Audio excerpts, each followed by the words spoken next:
With Dragon Ball Daima's plot focusing on the demon realm and the consequences of the demise of the demon king Dabura, most commonly pronounced Dabura, I thought it might be time to weigh in on one of the debates that has been going on for decades left behind from Dragon Ball Z, and that is, who would actually win between Dabura and Super Perfect Cell? It's stated that Dabura is close in power to Cell, but how close really are their powers? If Cell and Dabura were to go one-on-one, who would actually win in a fight between them?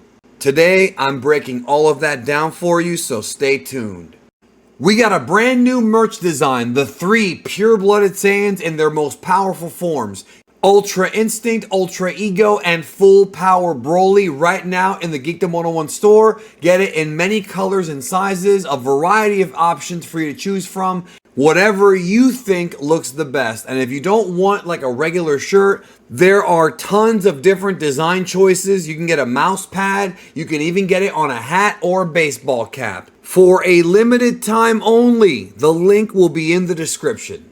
Now, the sources that we're going to be looking at to figure this out are the original manga and the anime. We won't be factoring in any of the extra stuff that Dragon Ball Heroes added because that's strictly for that game universe. I want to focus on the original portrayal of these characters. When they mention that Dabura is relative to Cell, this has sparked up debate in and of itself because of the fact that they don't specify which version of Cell they're talking about. Now, the term Super Perfect Cell is never actually used in the anime or manga. The guidebooks talk about it and a lot of the video games do, but because the term Super Perfect Cell was never used, this can lead to some confusion because when they're mentioning Dabura's power scale to Cell, they could be talking about just regular Perfect Cell, probably not any of the previous forms because by the time that we got to the end of the Cell saga, the previous forms of Cell were very obsolete. And even a Gohan with no training for 7 years, which we know he had some, although not as much as Vegeta and Goku wanted him to have,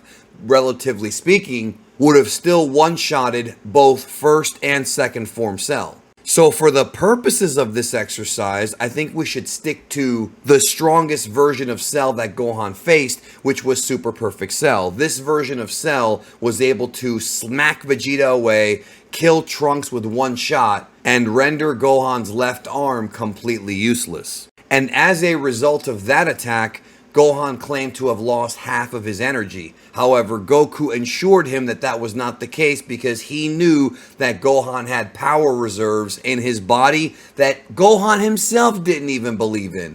But Goku was a believer.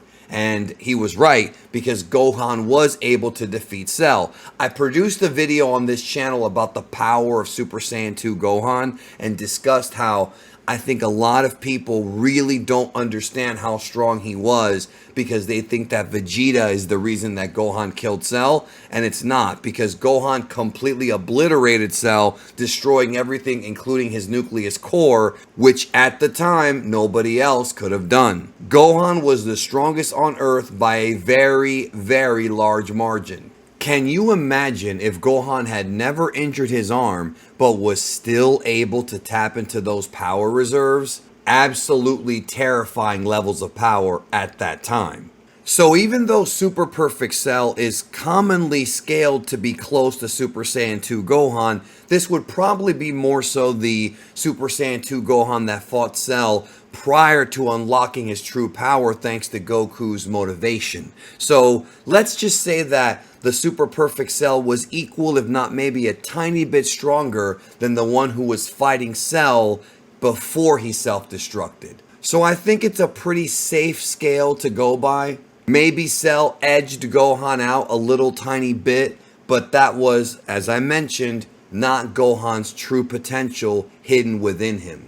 On top of that, we have to include that Cell has knowledge of combat, all of the abilities of Goku, Vegeta, Frieza, King Cold, Piccolo, including Regeneration, which is probably the most dangerous thing he has and the most useful, as well as he knows how to use the instantaneous movement, which he learned when he exploded after seeing Goku do it to teleport him away from Earth. Now, on the other side, we have the King of Demons, Dabura. And his main hack is all of his magical abilities. He can breathe fire, he can materialize certain weapons.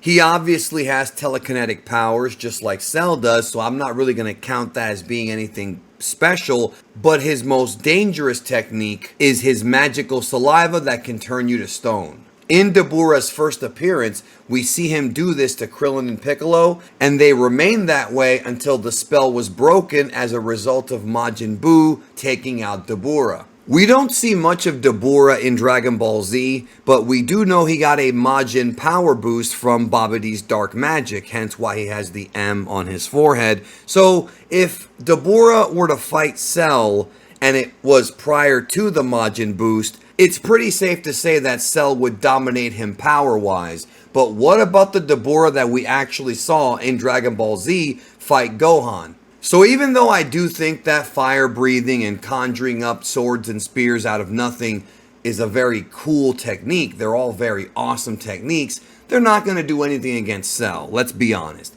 Cell is a very crafty fighter. Remember that not only is Cell's body composed of the cells of people like Vegeta, Goku, Piccolo, and Frieza, but also his mind. And that means that as a fighter, he's a very intelligent fighter. And when you have that much knowledge, he may be too crafty for Dabura. Dabura had his hands full with Gohan, who at the time had tons of training from both Goku and Piccolo in his lifetime, but having the actual brain, the brain makeup of Piccolo, Goku, as well as Vegeta, the only thing that got in Cell's way was his own ego, his own hubris. Ironically, from Vegeta, the one guy who never trained Gohan in Dragon Ball Z. It's very interesting how Toriyama wrote these characters to make a lot more sense than people realize on the surface. Cell's hubris, his narcissism, may have come from the result of having Frieza and Vegeta cells inside of him, or maybe he just thought because he had all this power that he truly was unbeatable. Either way, that is what cost him. However, in a battle with Dabura, you have to remember that Gohan was rusty when he fought Dabura. Putting the power aside, Gohan had not been in a serious fight since the fight with Cell. And no, we're not counting BoJack because, yes, it could somewhat, somehow, maybe fit into the timeline. It's still a movie written by Takao Koyama and not reflective of the original anime and manga, which I said were going to be the main sources for this discussion. But even if you were to count BoJack, it doesn't matter. It's been years since Gohan's been in a real fight. And because Gohan's just a mortal, he's just a regular guy, he's prone to not have the level of muscle memory that a cybernetic organism like Cell would have. Because with Cell and his CPU, unlike the rest of us normal people, he doesn't forget. And this is an aspect of the character of Cell that I think is criminally slept on by Dragon Ball fans. Don't forget his CPU. This is a very important thing. Hypothetically, let's say that you swapped out Gohan in that fight with Dabura in the Buu arc, and you substitute him for Cell. That is, you put Cell in there, Super Perfect Cell, against Dabura. It doesn't take a genius to figure out that Dabura's probably going to try to spit on him. Remember how I mentioned that CPU? Let's not forget that earlier in the arc, we saw Dabura use the spit to freeze Krillin and Piccolo, and Gohan witnessed that. So if Cell were to be substituted for Gohan and he saw the spit, he would already know in his head what that spit does and use the instantaneous movement or even just his own super speed to dodge that attack. If he didn't know what it was and he came into it completely blind, well, it might actually catch Cell off guard. However, Cell could do what Dragon Ball Multiverse portrayed him of doing. Now, Dragon Ball Multiverse is a fan manga, and while I am not using it as a source as far as figuring out the power and abilities and who would actually win in the fight, they do propose a very logical and possibly likely scenario where Cell would in turn sacrifice a part of his body because he knows he can just regenerate it. So in Multiverse, Cell has to regenerate his body from the neck down because of Dabura's spit technique. Now, please be aware of this. Cell does have regeneration.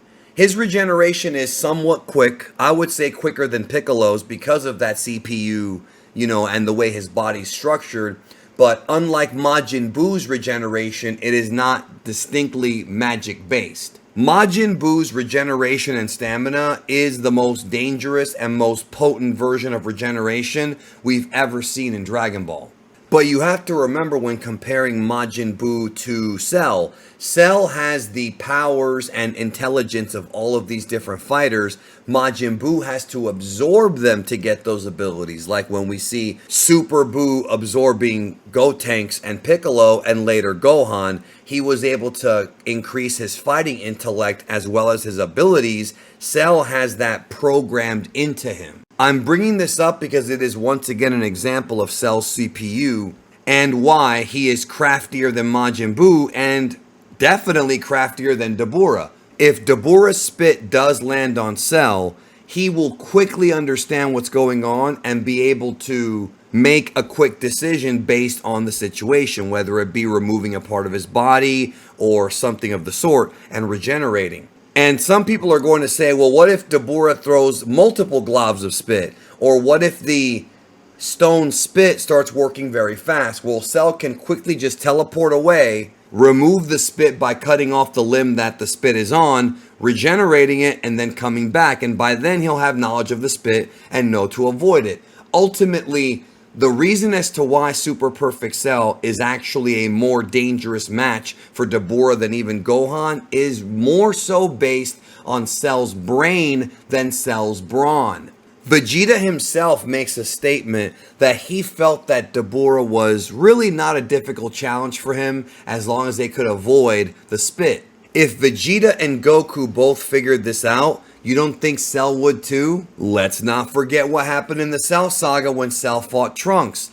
Vegeta and Goku both figured out that Trunks' grade 3 form, when he gets really buff, might provide a lot of power, but will cost you an incredible amount of speed, and because of that, it's not really fit for combat. Not only did Cell figure that out, but also demonstrated it to Trunks. If all three of these guys figured that out without any way of them communicating with each other, then there's no question in my mind that Cell probably would have felt the same way about Dabura too. However, there is one key thing here. By the time we get to the Majin Buu arc, it is 7 years after the defeat of Super Perfect Cell, and by then, both Goku and Vegeta were able to tap into Super Saiyan 2, and by that point would have made mincemeat out of Cell in the Cell game. And yes, that includes Super Perfect Cell, because Goku and Vegeta's growth those 7 years was astronomical. This is why Vegeta was losing his patience. Remember, Vegeta entered the tournament to have his rematch with Goku, and then all this Babidi Majin Buu nonsense happened, and they had to leave the tournament grounds, taking away from Vegeta's opportunity to face off against Goku, which would in turn spark up his evil heart, which Dabura noticed, and this made Vegeta vulnerable to Babidi's dark magic. The point is that Goku and Vegeta did not sweat Dabura, and while Super Perfect Cell from the Cell games was not as strong as Buu Arc, Goku, and Vegeta, he still has their combat knowledge, alongside of course Piccolo. And therefore, unless there is some kind of magical ability that we did not see in the original manga or in the Dragon Ball Z anime that Dabura has, which remember, we're using the anime and manga as the source, we can't just make up a technique or make up an ability that Dabura has if we're using the original source material. If that's the case, then that would mean that even if Dabura is relatively stronger than Super Perfect Cell, and we don't even know by how much, but even if he is, Cell's combat knowledge may actually be what wins him the fight. It's not as easy as just saying that Dabura would spit on him and it would be over, because Cell can cut off his limbs and regenerate. And it wouldn't be as easy as to say Cell would one-shot him, because if Dabura really is relative to his power, he may not be able to just one-shot the guy. It may take a few shots.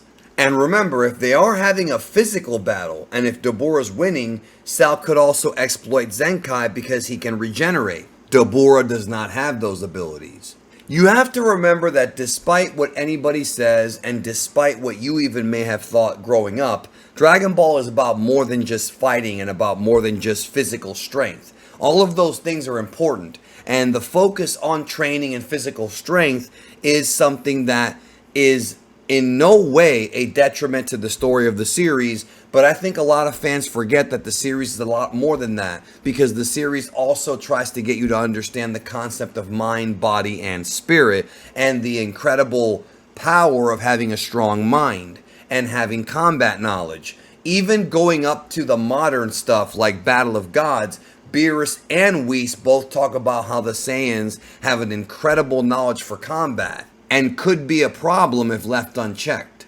Now, when it comes to physical strength, we never actually see Dabura at full power. That is something that was unfortunately not witnessed in Dragon Ball Z.